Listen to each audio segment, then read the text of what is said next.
Hiriyooti gaa'ilaa sa'aatii 58 oliif wal dhungachuudhaan galmee dinqisiisoo addunyaa irratti rikardii qabatanii turan adda ba'an. Hiriyooti gaa'ilaa kun lammiilee Taayilaand yoo ta'an sa'aatii 58 fi daqiiqaa 35 fi sekondii 58 utuu addaan kutiin wal dhungachuudhaan galmee dinqisiisoo addunyaa irratti rikardii qabachuudhaan beekaman. Guyyaa lamaa oliif wal dhungachuudhaan dabarsuu isaaniitu ibsame. Kunis dorgommii The Longest Continuous Kiss bara 2013 qophaa'e irratti ture.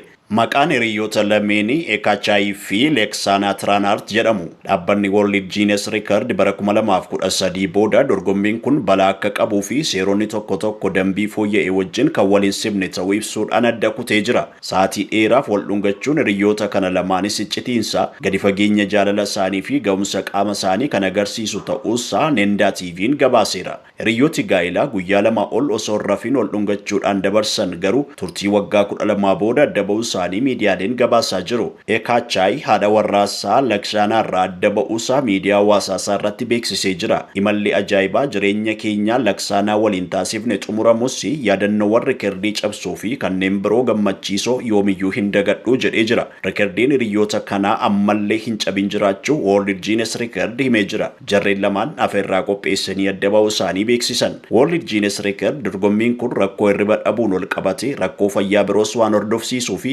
bara 2013 booda akka adda citu taasisee jira. India Today fi Hindustan Times wabeeffanne.